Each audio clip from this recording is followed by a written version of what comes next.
I'm Brian Cook with Coldwell Banker, and we're here today with Jake Persall with JCP Services. He does a lot of stuff, including termite, pest control, irrigation systems, lawn spraying, the list goes on. But we're here today to discuss termites. And so we're going to ask lots of questions and show you some evidence and things to be looking for. So, Jake, thanks for having us today. Thanks for having me. No problem. So questions about termites. Number one, how many termites does it take to eat a house? Well, that's a tough question. There's a lot of factors that, go into termites. Termites are, they're common in nature. They're kind of like ants. They're present all the time. It's just, we don't want them in our house. So there's some signs to look for to see when they're in our house, and then of course steps to be taken to get them out. Right. So we're going to look into that a little bit more. Okay. So if I find termites in my house, does that mean my house is falling down? No. If you catch them early, the damage is usually minimal. Mm-hmm. It's when they're ignored for years on end that they do significant structural damage. If they go undiscovered or just see the signs but they're ignored. But if you see termites, just treat them and take care of it and go on. It's not a big deal. And I've been in a few houses to where the 2x4s just dissipate in your hand. Very few. Have you seen many of those where the 2x4 completely crumbles? I have seen it, yes, but those are houses where maybe 40, 50 years. Yeah, they've had termites active for 20 years now, and somebody either just didn't know the signs to look for or just ignored them when they saw them. Okay, and so if we want to treat for termites, I hear there's options, different options. You tell us about the two options. Okay, or multiple. There's two basic options to treat for termites. The first, and kind of the old traditional, is a liquid insecticide that you treat the soil with around and under the house. It works good, it does a good job. There are challenges depending on the construction of the house and the layout in getting a complete barrier around and under a house. If you have a concrete slab, it is challenging to get a barrier underneath the house. So there's a lot of damage that goes with the liquid treatment because you have to drill holes to inject through the concrete and trench around the house, and it's a lot of work and typically pretty expensive. And they can be effective, but if they're not done completely and you have gaps in the treatment, it leaves holes for termites to get back in the house. And I've also heard on that, old termite guy of ours said they can either use a repellent or a killer. Great.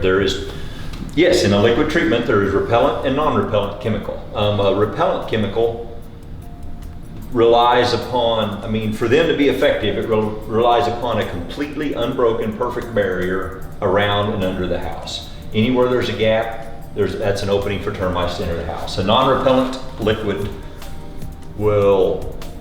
the termite will travel through the treated soil, but then it later is poisoned. So if there's gaps in the treatment, there's still a possibility of them traveling through treated soil. So you have a better chance of getting rid with a non-repellent liquid. In fact, the label of those chemicals allows for some gaps in your coverage and still be a complete treatment. Okay, and this house has been treated, so we'll go look at it as well, kind of give some evidence of what that is.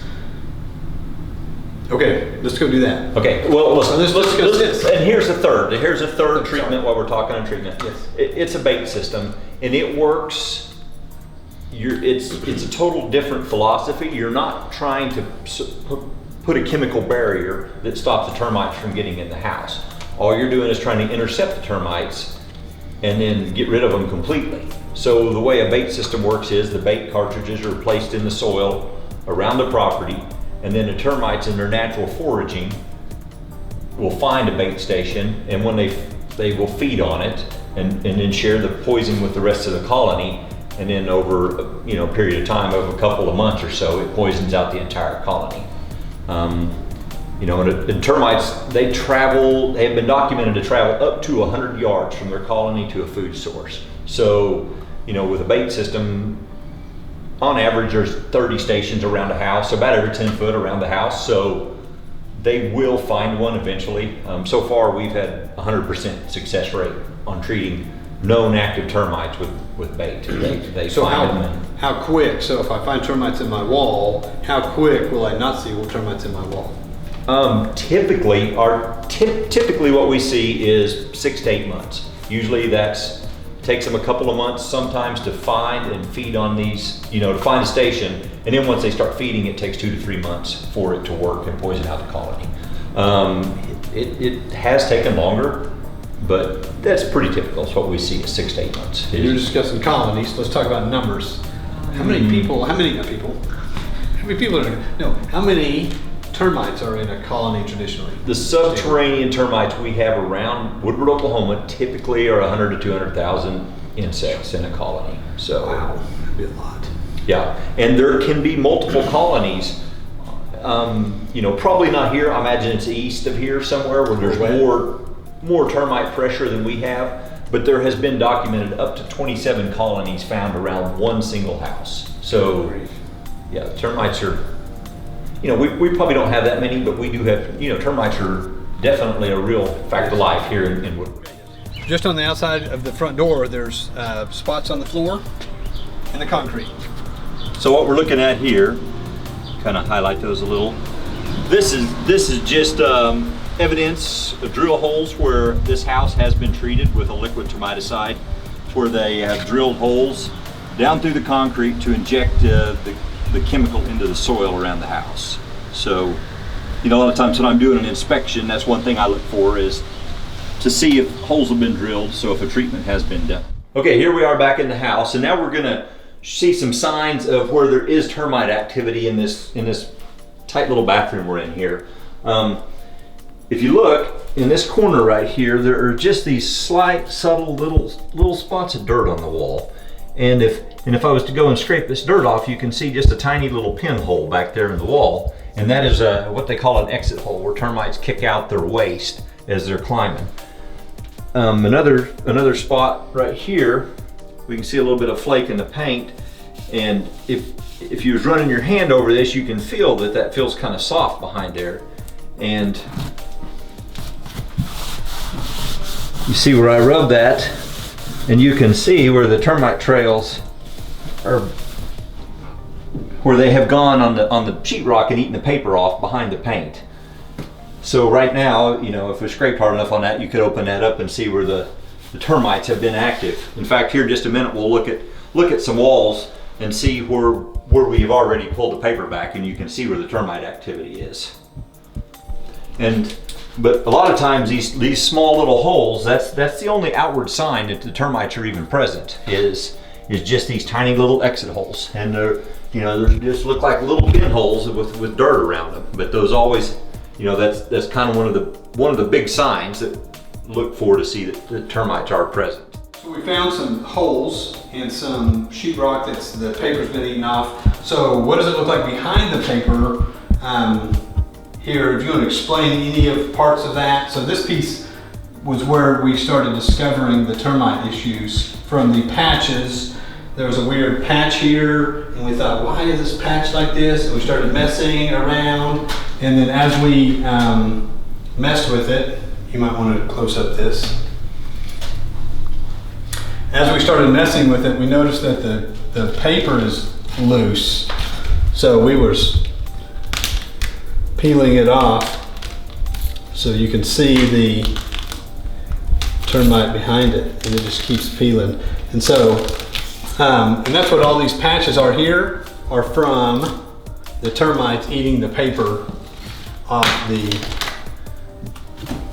it's kind of fun. That's exactly what it is that the termites are, any cellulose material is a food source for termites. So the 2x4 in the wall down here is a food source. The paper in the sheetrock is a food source. But the paper is softer, so they're going to eat it better. Yeah, typically. And so people think their house is going to fall down because 2x4s are like, oh, it's wood, it's going to eat my 2x4. So like this 2x4 here's pretty solid. And we looked at some earlier that were like total destruction everywhere else, but the 2x4s were solid. But then every now and then you get one.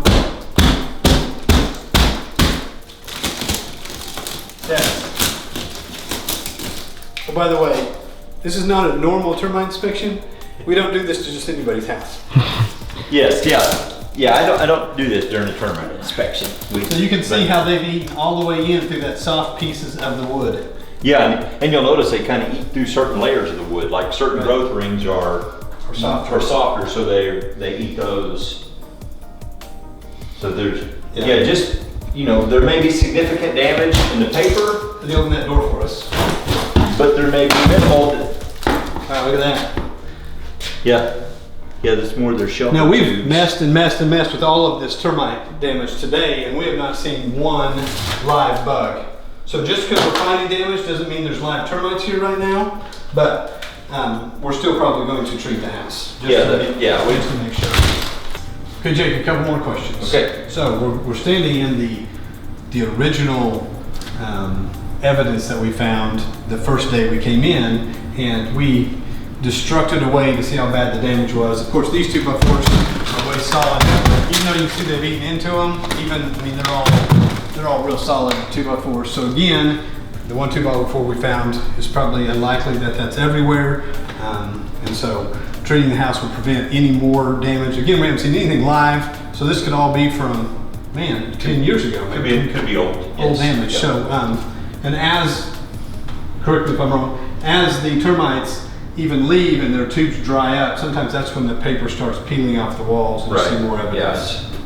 And there's, like I say, their outward signs are a lot of times are very subtle, and that's why it's not a bad idea to routinely have your house checked by a professional. Yes, and so like we're talking about check professional, so there's things you can do around your house to prevent conducive environments for these termites. What would those be? Well, first off, moisture. I mean, termites require moisture, so and we like our flower beds, but honestly, flower beds you're planting a nice conducive condition to keep those nice watered flower beds around your house. Wood chips. Yeah, wood chips. Yeah. Yay. Yeah, so kind of cut back on those things. Firewood, don't stack firewood up against your house.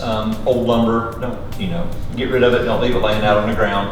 That kind of stuff. Even our lenders require us to have, like if you have dirt piled up against your siding, they require us to dig down and make sure there's no dirt touching the house. Right, I mean, I've seen shelter tubes up 10 inches on the side of a house for them getting into a house.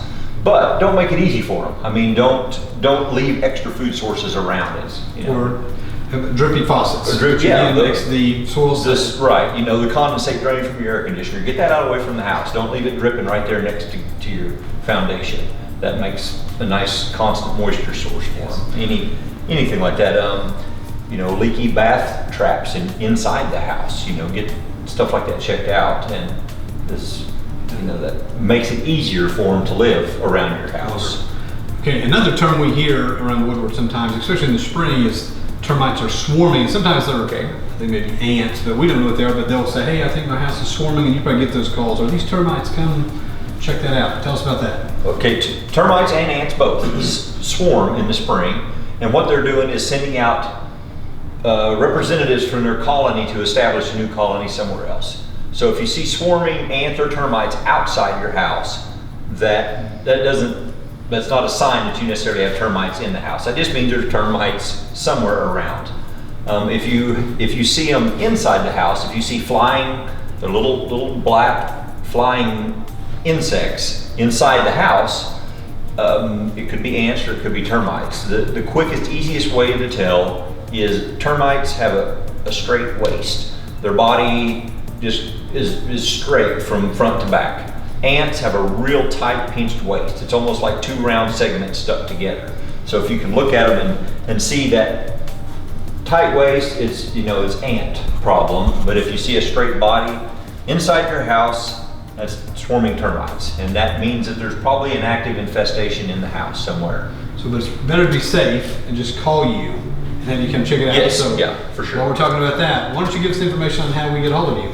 Well, easiest way is by telephone. I can be reached 580-334-5380, or I work with Brian a lot, so Brian or any of his agents can. Any of the local agents can get you. Yeah, any of the local agents can get in touch with me, and that's what we do. Yes. All right. Well, we appreciate your time today, and if you have any questions, give Jake a call at JCP Services. and he'll get you taken care of.